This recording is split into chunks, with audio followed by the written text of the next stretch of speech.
Welcome.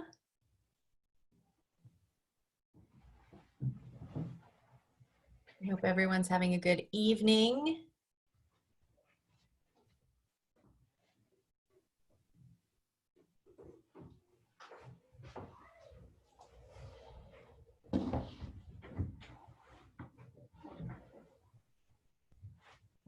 Welcome, everyone. We'll let a couple more people get logged in and then we'll get started.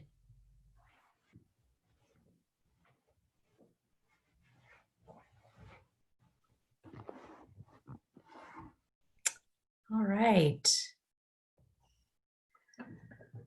Okay, let's get started. Hi, I'm Lara Hamilton from Larder, and I want to thank all of you for joining us this evening for our virtual conversation with Annemarie Ahearn of Saltwater Farm in Maine and the creator of this beautiful, beautiful new book, Modern Country Cooking. The book, as always, is available on our website. If you would like to pick up a copy, we are still doing free US shipping, and you can just choose in-store pickup as well. Annemarie and I are going to talk about the book, and of course, we welcome questions from all of you. I would like to ask that you use the Q&A feature at the bottom of your screen and type in questions. Since we have quite a few people attending, that just makes it a little easier for us to keep track of the questions. And feel free to sort of type those in throughout the talk. Don't feel like you have to wait until the end or anything like that. And we will, I'll get to as many of them as I can during our conversation. All right, so I am going to invite Annemarie to join us now. Hi there. Hello, welcome. Thank you. Thank you for having me. Oh, thank you for being here. My pleasure. Yeah, and for staying up in Maine. You know, I have to admit, I'm usually in bed at 8 o'clock, so that's partially because we have a 2.5-year-old who won't go to bed without me. So. Oh, wow, yeah. Yeah, so 2.5-year-old and a busy farm. Yeah, lots going on. Yeah, for sure. And so how are things there for you in Maine in the midst of everything that's going on right now? Overall, pretty good. You know, we've been less affected than a lot of places when it comes to the coronavirus.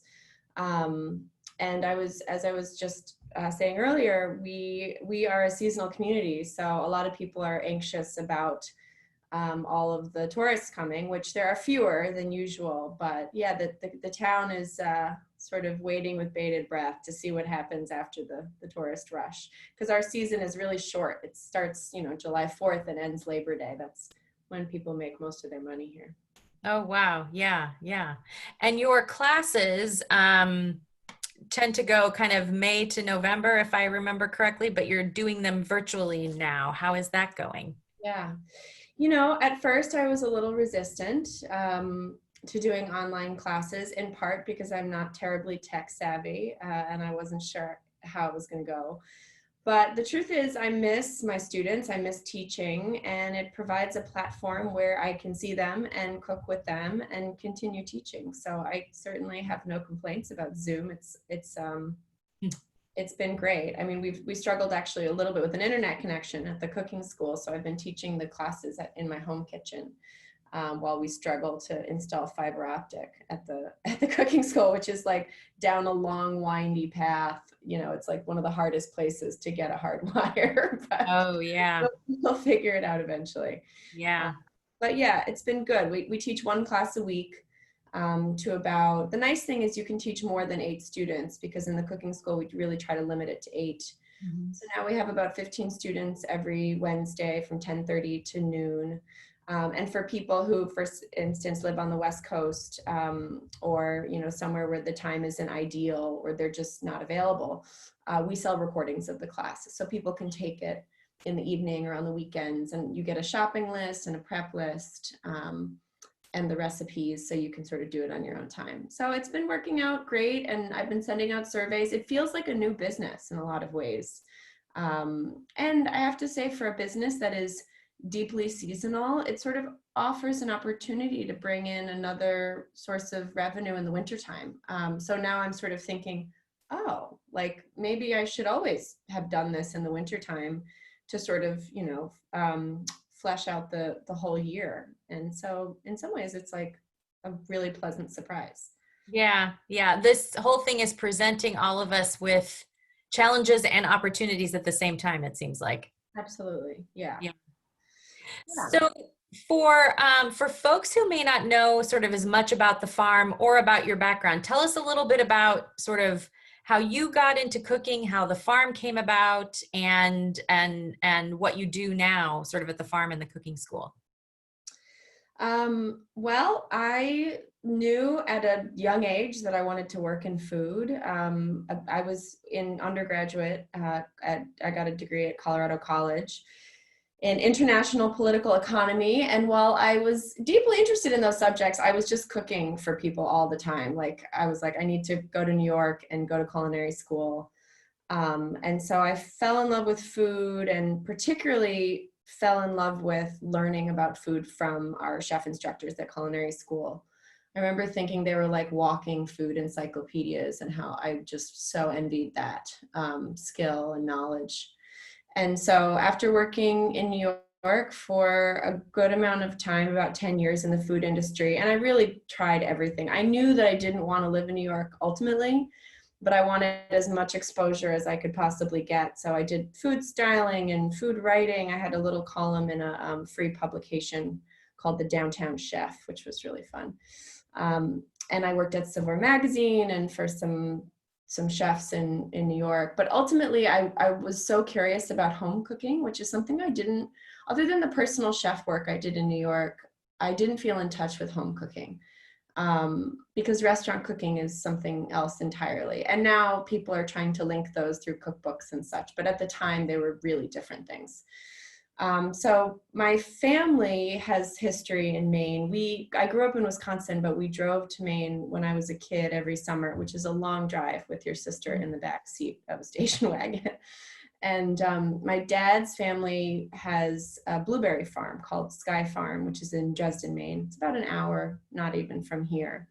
So we would drive to Maine and pick blueberries with our cousins. And yeah, those were my early memories. My dad built a log cabin in the woods when he was like 19 years old, and we would stay in it. And then eventually we started going to the coast, and we went to Booth Bay Harbor and eventually found Camden, which is where I live now. And we fell in love with it. I mean, my parents fell in love with it, I should say. I was still young and, learning about the world. But so in 1999, my parents started looking at land. And in 1999, they bought a piece of property that was an old sheep farm, and there was nothing on it except for a lot of trees and old sheep bones. And so my dad just had this vision for a family farm and a home. And so we all just kind of went along with it. And I don't think at the time, I certainly didn't know I would live in Maine full time. It took several years to realize that that's what I wanted to do. But after 10 years in New York, I was just like, I got to get out of here for many reasons, all the reasons people leave New York. And I moved here without knowing anyone my own age, and I was single, and yeah, it was pretty scary. I was 27 or something like that, 28. And I started the cooking school because I had worked at a cooking school as an assistant in Barcelona called Cook and Taste for a woman named Bego Sanchez. And I just thought it was the coolest little business. She ran a cooking school across from La Boqueria, which is like the huge food market in Barcelona. And so that's sort of the equivalent of our garden. So we would go to La Boqueria and we would go to talk to vendors and gather ingredients. And then we would come back to her cooking school and we would cook these Catalan classics. And it was all like, I mean, it was tourists, it was people visiting Barcelona who were just so excited to have an apron on and be going to the market. And I just thought it was such a simple and satisfying business. And so I took notes. I asked her questions about, how to handle the business side of things, which is pretty straightforward. And then I pitched the idea to my family that my family built a cottage that we all lived in for many years in the summertime. And then they had to build a barn because we sold the house in Wisconsin, and to put all the stuff in. And there was like an empty level of the barn. And we love to cook. So we were like, let's put a big kitchen in the barn. And one day when we have friends here, like we'll invite them all over and we'll entertain. And I don't think any of us realized at the time just how much entertaining, both for profit and not for profit, we would actually do, like a lot. So yeah, we built out this kitchen, and I started teaching like cooking classes maybe once or twice a week. And we started farming, which we had, I mean, very, very little experience with. I grew up in the suburbs. My parents are from Brooklyn, New York. Like it was, I mean, we made every mistake in the book. And the property is really good at growing certain things like blueberries, raspberries, seaberry, buckthorn, like all of these really cool perennials, honeyberries, goji berries, but it sort of sucks at growing annuals. So it took us years to figure out like what the soil needed to grow nice tomatoes and peppers and eggplants and that sort of thing. And we eventually built a greenhouse, which in Maine helps tremendously because the season is so short. So yeah, my dad eventually got a tractor. So he's like a legit farmer now. But yeah, it's just the two of us. We usually have someone help us weed. This year it's me and like a lot of books on tape. But yeah, it's been a real learning experience, and the cooking school has grown tremendously. I mean, I'm teaching as much as I can possibly teach, and the driveway is really steep. And so after a big snow, you really can't get up and down it without a four-wheel drive vehicle. And even so, it's hard sometimes. So we decided to make it seasonal for that reason. Mostly we had called AAA like 10 times, I think. Yeah. And I also discovered that after a few Maine winters that I wanted to visit other places in the wintertime. And more recently, we've started exploring, we go to Mexico for long stretches of time. So anyway, that's a whole nother story. But yeah, so the cooking school is 80 classes from April, May until November. And the classes range in subject. I teach about 3 classes a week. It's just me and an assistant. But yeah, it's been deeply fulfilling. And the type of cooking that we do there is really quite different from any cooking I did previously. I mean, it started out with just the things that I knew and felt like I was good at. And it's just the style of cooking since I moved to Maine has evolved so tremendously. And so that sort of leads us to this book, which is called Modern Country Cooking. So I feel like I'm just talking. So I'll stop there. That's okay. So your first book was about the sort of the full moon suppers that you have at Saltwater Farm. And this one you called Modern Country Cooking. And I'm just curious, why country cooking, and what is country cooking? Mm-hmm.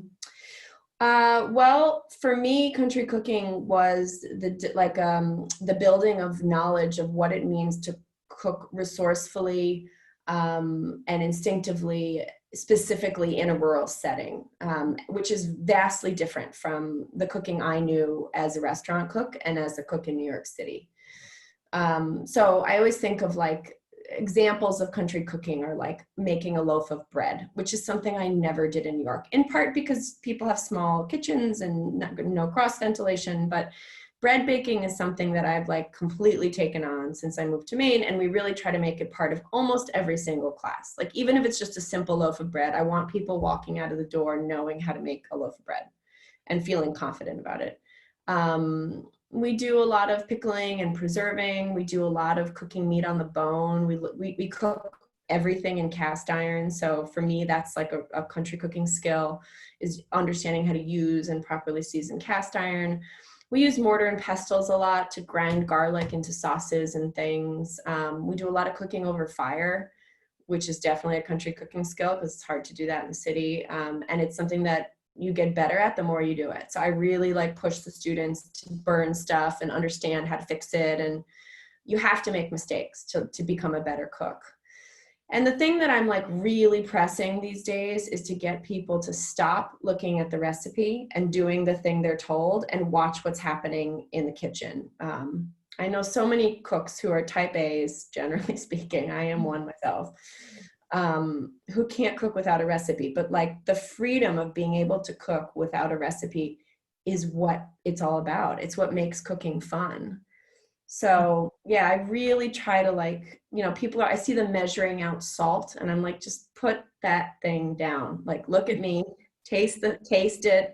How much more salt do you think it needs? So I don't know. That's a big part of what we do, is just trying to get people more comfortable in their own kitchens, starting in our kitchen. Yeah. So it's really encouraging them to use their intuition. How do you translate that to a book? Like I can see that, that when you have someone in front of you, it's sort of easy to watch what they're or easier, I guess, to watch what they're doing and sort of help them. How did you convey that in a book? Well, there's a lot, I mean, throughout the book, both in the recipes and definitely in the prose, there's a lot of discussion of how to cook freely and to use your instincts and your sense of smell and touch and taste as your tools, right? I tried to put it into the recipes, but you're right. There is like, it is hard to be a recipe writer and then tell people don't use recipes. So for me, like the recipes were inspired by the season, and some of them are really simple. Like one of them is like throw peppers in a hot pan with oil and salt and throw a bunch of flowers on top of it. Done, Some of them are slightly more complicated, but the part of this book that I hope people actually really read through is the front section, which Yeah. is like how to become a country cook, how to purchase food, how to store food, how to handle fish and shellfish and meat on the bone and all of these things. How to cut apart a chicken, for example. There's like a lengthy, With nice pictures in it too in that section. but that was like we actually started the book in a totally different format, and then eventually just realized there was so much sort of country cooking how-to and 101 that we pushed it all to the front of the book and said, okay, we're going to start the book with this piece and then move into the recipes. So I would argue that the recipes, while like wonderful, delicious, and like truly inspired, are like not. It's so funny you're holding that up, because I literally just par cooked a bunch of lobsters for a class that I'm teaching tomorrow. Amazing. Yeah. Yeah. Anyway, so yeah, it's I really truly feel like this book is a solid reflection of what we do and what we've evolved into over the course of the past 10 years at the cooking school. And my students who own the book have told me over and over again that it's as if they can hear me talking. I mean, it's all the things that I'm always saying, put down on paper, and all that stuff was in my brain until I wrote it down. So it felt good to sort of dump it into a book. Yeah. Well, I mean, just, you give over, what is it? It's like a full 56 pages to the introduction, which I think is fantastic. I mean, I think a lot of books, don't take the time to set the stage and sort of pass along all that knowledge. So that's awesome. The other thing that I thought was interesting is with both of your books, you have taken a sort of very seasonal, here, I'm just going to try to show a page here so people get a sense. You've taken a very seasonal, almost like menu-driven approach to the outline of the recipes. And I just wondered what it is about that particular format that really speaks to you. Well, the cookbooks that I'm most inspired by are either menu-driven cookbooks, some of the older ones, but also some of the newer ones. In fact, Renee Erickson wrote a menu-driven book, and we hosted her for some dinners, or a dinner at Saltwater Farm. It was her Normandy dinner, and I just remember loving the format of her book. And the person that I most admire as a food writer is Nigel Slater, and he writes a diary, which is what I wanted to do, but I was a first-time author and it was a stretch. So what we settled on was that the book would be written by month, so instead of by day, which in retrospect was a very solid decision on the part of the publisher. So we started, the amazing thing about these books, and why I'm so grateful to Roost, my publisher, is that they really allowed me to write they gave me enough time and enough freedom to write the book in real time. And for me, like having worked in the food magazine world and writing, faking spring in Yeah. October, or faking, October in the spring, was always stressful, both when it comes to photography and just like to sit down and write about a season you're not experiencing always feels like a little half-hearted. So I wrote January and January, February and February, and that was that was the schedule for writing the book. And I did both books that way. And I was really lucky. My photographer came up to Maine on 4 separate occasions for each book. And we shot each season with native ingredients. And it just felt incredibly honest and organic. And I just love that about the experience. So I hope every book, if I write more, will be in that same format. Yeah. I think that really shows in the photography for sure. Oh, I mean, it really captures the place, and you can still see the dirt on the vegetables in a lot of cases. And so I think that, you definitely accomplished that for sure. I have to also just give a plug to Kristen Teig, who's the photographer, who has known me since I started my business. And she is basically told the story of Saltwater Farm, both in my cookbooks and for my website, and all of this through her photography. So I'm deeply grateful to her for all that she's done. Yeah. I just want to, because light is so important in the photography too. And I think you just really capture it really beautifully. Really beautifully. Yes, I share your love of Nigel Slater. I noted that in reading your introduction. I was like, we could spend a whole hour just talking about how much we love his writing, right? I love his writing. For sure. So how has teaching, so, you mentioned that you're professionally trained, you cooked in New York. How has teaching influenced your cooking? I don't know if anyone's ever asked me that. How has teaching people how to cook influenced my cooking? I always think of it the other way around, like how my cooking has evolved since I moved to Maine, and then how I share that with people. But I guess just in terms of like the breakdown of a recipe or understanding a process, and also like teaching is also in a form writing recipes. It sort of forces me to organize my thoughts around a dish, be more observant of what's happening and why, and also to try to, when you see so many students making the same dishes over and over again, and you see really varied results, you start to understand why something can be interpreted one way or another way. You see that there's 2 ways to use a salad spinner, which never would have occurred to me. Or wait, what's the second one? I know, right? It's like, how could there be 2 ways? A lot of people, they use the faucet, what is it called? The sprayer over the lettuce. They don't put it in the bowl. They don't submerge the lettuce. They just like spray the lettuce over the sink, and then they put it into the salad spinner and spin it to dry it and then remove it. Like, I think the whole point is that you can completely submerge it in water and then lift it up and then pour out the water and then spin it. Anyway, it just, you see the way, and so many of my students are women who are in their 50s, 60s. They've been cooking their whole lives. Right. So watching them cook is hugely educational, because it's like a window into how someone has done something 1,000 times, and you never occurred to you to do it that way.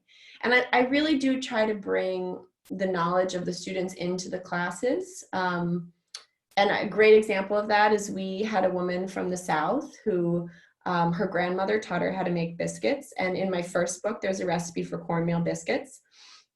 And usually what I would do is, like most people, is I would like make a biscuit disc, and then I cut wedges, and then I put them on a sheet pan and I bake them off. She never cut the wedges. She just stuck the whole thing, like one big biscuit, in the oven. And I didn't even see it go in. And when she pulled it out, I was like, but there's just one huge biscuit. What about the wedges?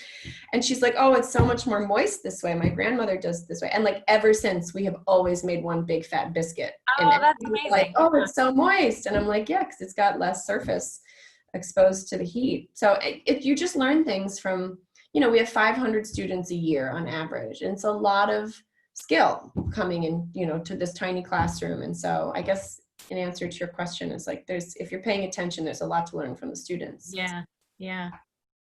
And you also mentioned then that your cooking has really evolved since you moved to Maine. So tell us more about how it's evolved.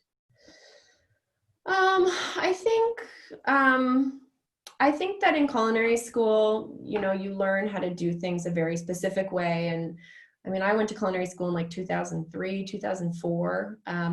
So it was very French technique based. I know that's changing at a lot of culinary schools now.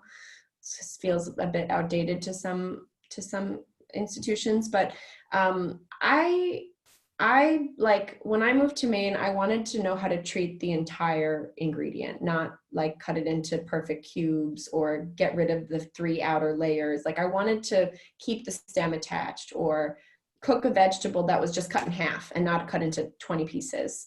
Um, Mhm.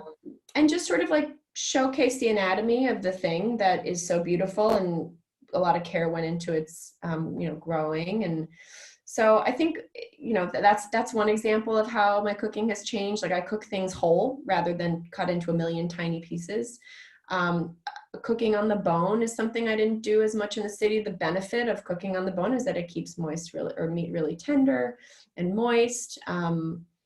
We do everything by hand at the cooking school. People are like, well, can you make pasta dough in a stand mixer? And it's like, yeah, sure, but then you don't know what it feels like, and you need to understand that in order to. As I tell everyone, you can do everything with a machine if you want, but you have to do it by hand once, because then you understand the relationship of the ingredients, and you know what it feels like, and you that way when you're not just like looking into a bowl and hoping that it's right, just Right. because you've had the experience. So yeah, we always make bread by hand, we make pasta by hand, we make pizza dough by hand, all of that, just so that people can see how to do it one time. Yeah, I don't know. I think and also in New York, like it was all very ingredient driven. I love the fact that food here is so absurdly seasonal. Like, some things are only available for the first week of July, or like scallop season is like just 3 weeks in January, and you just eat that thing all the time until it's gone. And then because when you live in a big city, you have access to everything all the time, and it's just not, to me anyway, it's not as special that way. I like waiting a whole year for Maine blueberries and then eating them until like my mouth is like stained blue and my bed is stained blue from my kid eating the blueberries in the bed. and like Yeah. and then we're done with the blueberries. Like we'll freeze them and maybe make a pie in the winter or whatever, but it's just there's something really special. And I always sort of admired that in books and stories about a place like Maine, this like northern climate where you had to wait, and it was like worth the wait. Because when you have everything all the time, it can't possibly be as good. Yeah. Yeah. No, I'm that way with asparagus too. Like if I see asparagus on a menu outside of, May, June, I'm angry. But Yeah, yeah. totally. Um, and you mentioned, sort of the freezing blueberries sometimes. What other kinds of role does, or what other role does preserving, or what role does preserving sort of play in your teaching and in also what you do at the farm? Well, the way that I think about it is like, okay, what can I harvest, and what's better eaten now, and what can I preserve? So asparagus is something that we just like eat like crazy. I don't like to eat asparagus frozen. I don't like to even like puree it into a soup and freeze that. I just like to eat it like fresh, sometimes even raw. But then we have like loads of chive blossoms on the farm. Chives spread like crazy, and they love Maine air. So I'm like, oh man, they're so beautiful. They taste like an onion. So we like fill mason jars and then with these chive flowers, and then we'll cover them in apple cider vinegar, let them steep for like a week, and then pour off the vinegar, and you have this like wonderful oniony apple cider vinegar that you can use in salad dressings and things like that. Or we'll roll the chive blossom flowers into butter and freeze it in Mm. parchment so that we can cut a piece off and put it on a piece of grilled fish later on. We grow lovage, and I make this like lovage syrup every year that is, basically simple syrup with loads of lovage. We have rosa rugosa or rose hips, and I'll make rose water or rose syrup. So basically every single time we have an excess of something, I just like stare it down and I'm like, can you be preserved? And realistically, like how many mason jars do I have for this Yeah. project? um, because there's one of me, especially right now, because I'm not, the cooking school is closed, so my assistant isn't around. So I'm doing as much of that as I can. I love doing that. And then of course there's like harvest season where more predictably, like we're making pickles and more vegetable, preserving tons and tons of tomato sauce and stuff of that nature. But yeah, I mean, in Maine, like people famously have box freezers in their basement, and they like keep all kinds of usually protein in there. Like people are big hunters here, so there's like moose meat or deer meat, but also local animals, like local chickens, local people split pigs here. That's really common, at least in our community, and I'm really grateful for this. It's really like every year you are asked by somebody if you want a quarter of a pig, or if you want, a whole bunch of chickens. And the answer is always yes, because you have a freezer in the basement and you want to support local farmers. So I like that about our small community. Yeah, that's lovely. And I did want to remind people, please feel free to ask questions through the Q&A button on your screen. So earlier you mentioned Mexico, and it really stood out for me in the book because your February chapter, which, in books like this is very often, well, let's just say it can be a fairly stodgy chapter of a book, because in February we're eating all the potatoes and all the kale, especially when books are seasonal, right? It's kind of what you're left with at that time of year. But for you, February is about going to Mexico. Yeah. And so just tell us about sort of your relationship with that country and how it influenced your February chapter in this book. Yeah. Well, it felt sort of insincere to write a chapter about February and Maine because I'm just not here anymore. My parents lived in Mexico City before I was born, and they would always tell stories about like the best years of their life, being there. And I so desperately wanted to learn what that was all about. And we went to Mexico when I was a kid, pretty much every spring break, and we would go to a different small coastal town. And so I got to see a lot of Mexico as a child, and was deeply grateful for that experience, particularly because I lived in Milwaukee, Wisconsin, which ironically has a very large Mexican population and some awesome Mexican grocery stores. And so my dad and I would do a lot of Mexican cooking on the weekends. But, it's cold as hell in Wisconsin in February, and we lived in the suburbs. I don't know, Mexico just felt like the opposite of that to me as a kid. And so then, I went to New York and built a business and basically didn't travel for a decade because I was focused on that. But I knew I wanted to get back there. And so I started going right after I met my husband, or I should say my boyfriend at the time. We started going down to Mexico, and I was like, I had a long view for Mexico. First of all, I wanted to learn Spanish because I spoke French in school. And second of all, I wanted to figure out if there was a way to work there.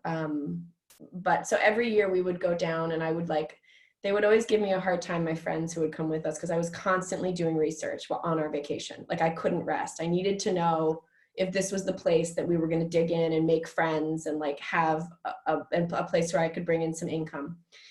So eventually we decided that place we fell in love with Oaxaca. I mean, like anyone does, it's incredible, but ultimately Mexico City made more sense because there's some incredible cooking schools there. The food scene there is unbelievable. I mean, like, just better than any big city I've ever been to.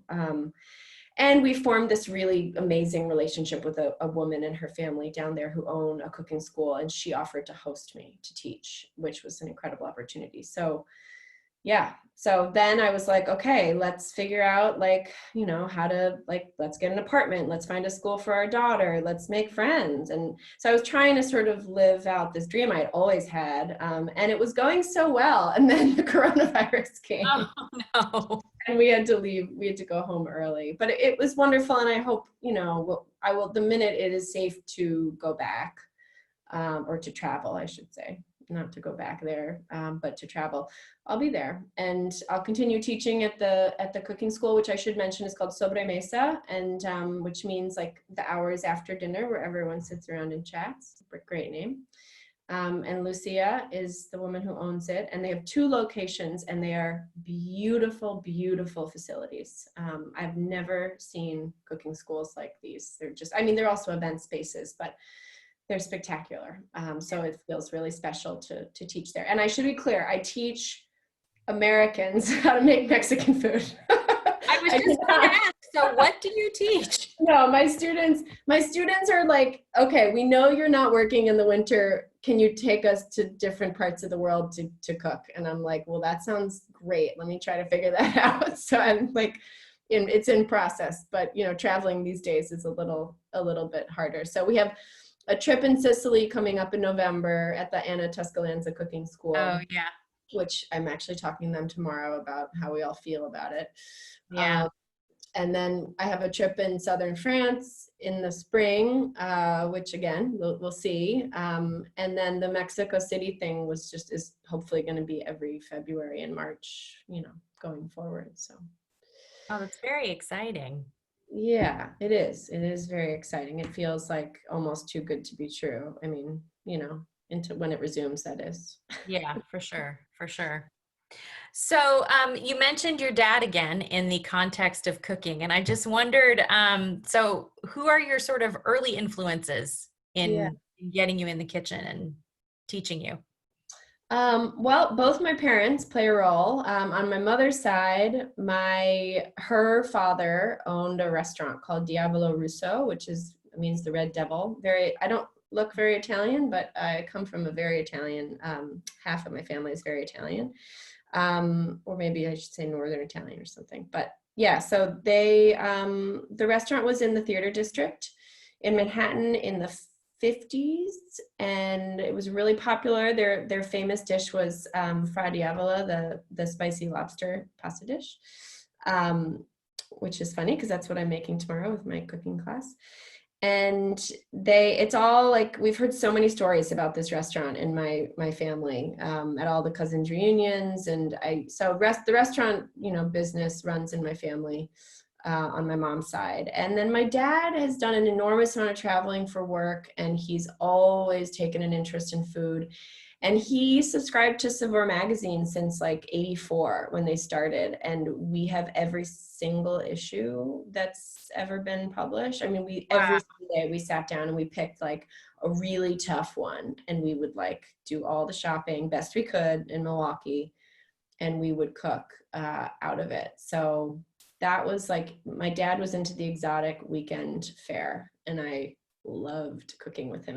He's so methodical when he like sharpens his knives before he starts cooking. He sets everything out, he takes his time, and I loved watching him because I'm more impulsive. I like, you know, but anyway, I hope I've gained some of that from him.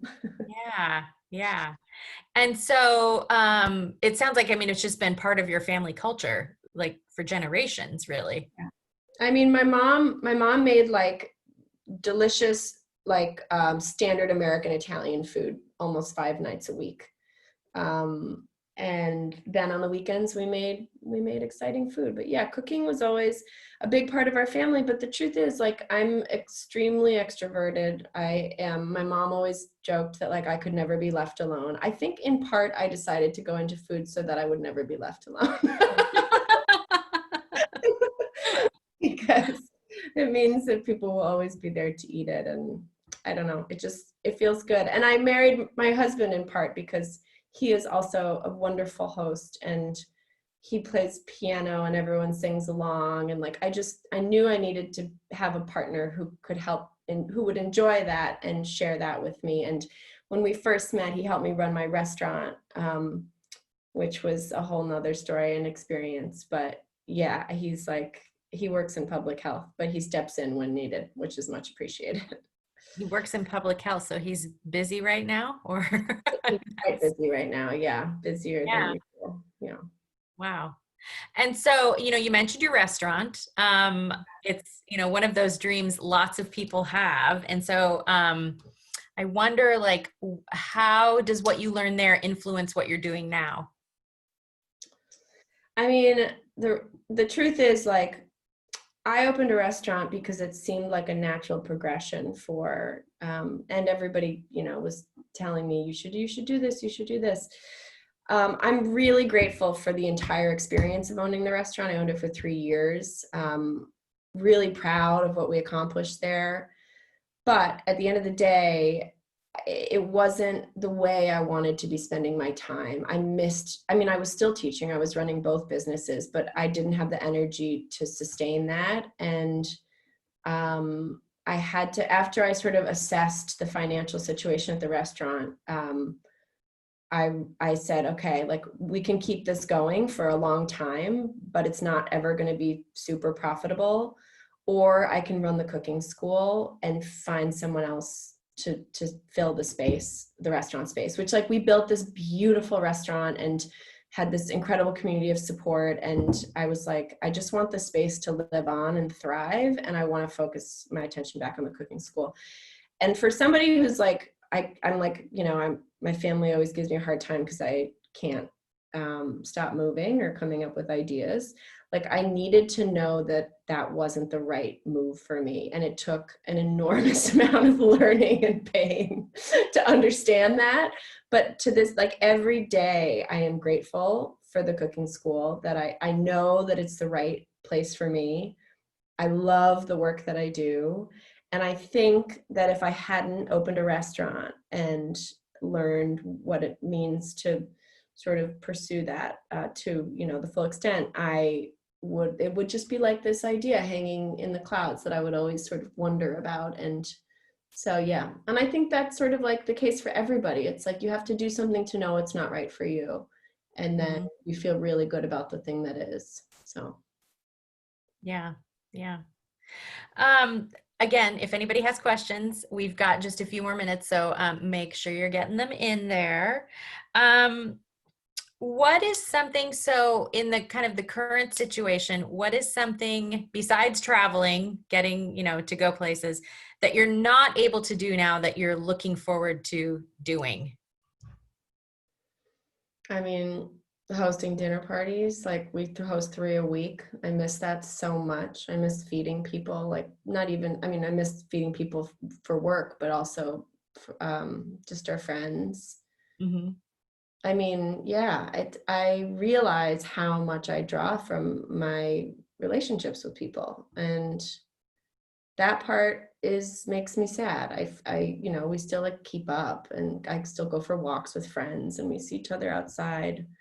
But I'm worried about the winter. I'm worried, winters here are so long, and it's way too cold to stand outside and talk to your friend for any period of time. And I don't know.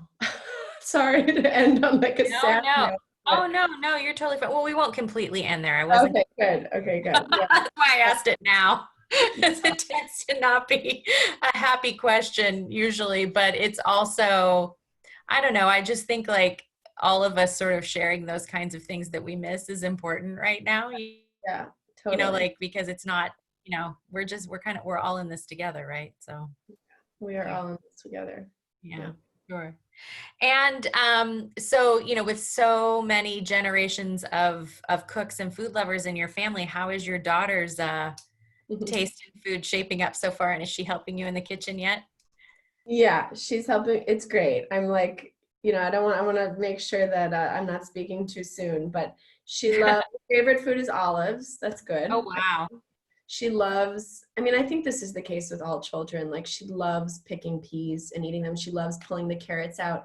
I took her to the farm the other day and she walked up to the apple tree and she said, "Where are the apples?" Because she remembers when she was 1.5 that there were apples there, but she doesn't understand that things are seasonal. She asked me today, "Where are the blueberries?" I said, "They're coming. They're not ready yet." Yeah. So it's fun to watch her like develop in that way. And yeah, she's great. She's like loves to make pies with flowers. It's like she understands most of it, but not all of it. Oh, So sure. Yeah, yeah.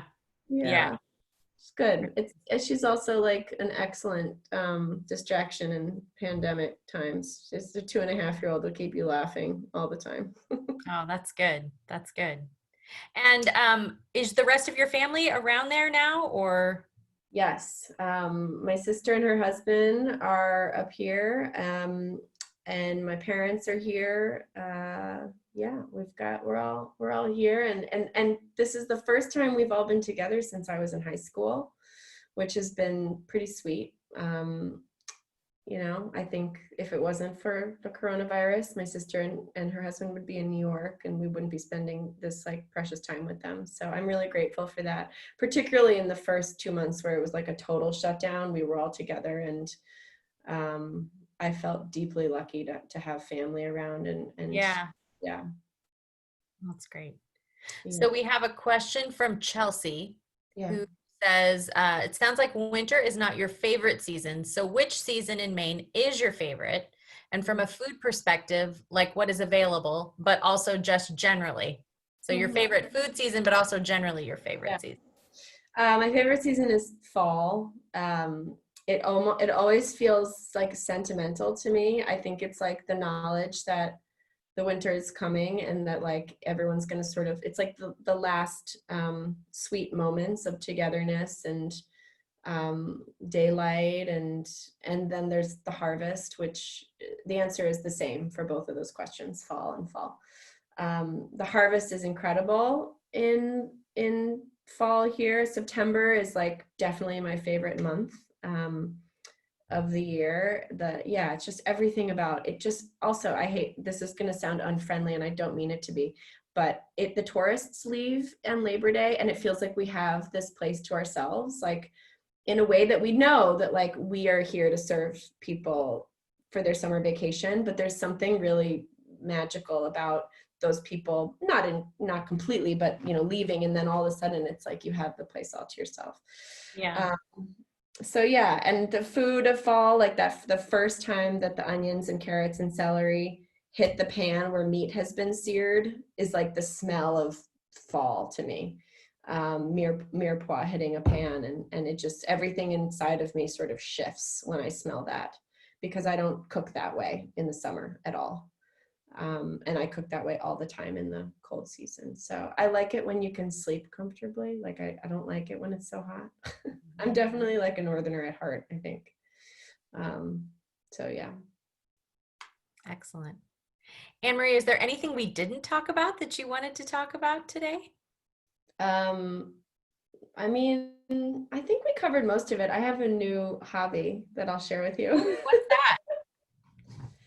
So this is the first summer since I moved to Maine that I'm not working all the time. And I've always wanted to try an outdoor sport, like routinely. And so I started rowing in a single scull boat, because COVID, so you can't be in a boat with someone. But I go out in the early mornings on the lake, and the mountains are next to the lake, and it's just so beautiful. And I would never be doing it if it was a regular year. So that feels like a real gift. Just trying to like you said, make the most out of the situation and find opportunities that normally wouldn't exist. Yeah. Oh, that sounds idyllic. It's pretty good. Like hard work, obviously, but but it sounds lovely. Annemarie, thank you so much for your time. Thank you. It sounds like folks can, I mean, if people are interested in your online classes, can they register via your website? Yep, you can register via the website. Also, if you join our membership program, you get $25 off of any online class that you take, along with a lot of other perks, which are all included in the membership page. And when you go to the Saltwater Farm website, it just says become a member. So yeah, online classes, we're teaching 3 more in July, and then I'm going to take a few weeks off in August, and then we're going to do a full schedule of online classes in the fall, which I'm really excited about. So lovely, lovely. Well, I hope that you and your family stay safe and healthy, and that we're all able to move around so you can get back to Mexico in February. At a minimum. At a minimum. Thank you. I'll keep my fingers crossed for Sicily in November too. Yeah. We'll see, right? Yeah, we'll see. Yeah. All right. Annemarie, thank you so much for your time, and congratulations again on your wonderful book. It's available at booklarder.com. So really appreciate you guys selling it and promoting it. Oh, of course. Yeah. Oh my gosh. Happy to.